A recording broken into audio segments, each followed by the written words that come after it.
Atzo, gaur eta bihar!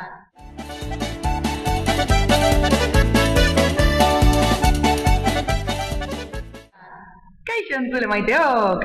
Gaurkoan nazioarteko informazioaren eta komunikazioaren teknologian eguna izanik, gaurko minututxoak gai honi eskainiko dizkiogu.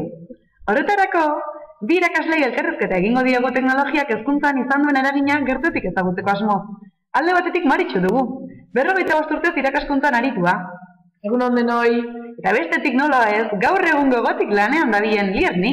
Bai, egun on. Ea ba, Maritxu, zure garaian eskolan zer baliabidekin molatu behar ezatzen zenuten? Ba, nire garaian egia esan liburuak ziren gehien bat irakasleon euskarri. Hasiera batean liburuak ikasgelan egoten ziren eta hortik hartzen genituen behar genituenean. Esan beharra da gehien bat irakasleok erabiltzen genituela eta genuen arbel txiki batekin moldatzen ginen ikaslei ezagutzak transmititzeko.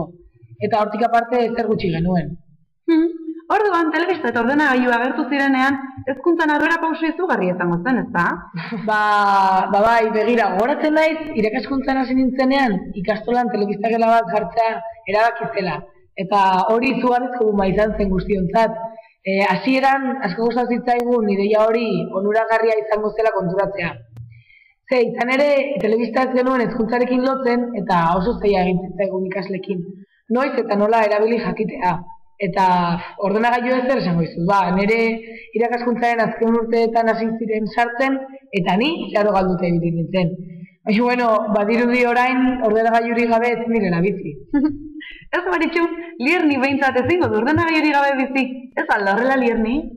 Bagarreun irakaskuntzan teknologi zinguratik ibiltzegea eta adibidez badazkeu ordenagailu, proiektorek, multimedia jolasak, kamera digitalak, software libre, blogak, arbel digitala, da hau dena oso garrantzitsu diez, da gure eguneroko jardunen erabiltzeiteuz. Da egia esan, nahi joan asko kostatuko litzaiteke, liburukin bakarrik aitzea. Noski, eta zergatik ikusten dituzu teknologia berriak hain beharrezko? Hezkuntza arloan aukera interesgarrik eskaintzen dizkigu ez, izane, teknologia hauekin lan inda, ikasle beste baliabide didaktiko batzuk eskaintzen dizkiegu.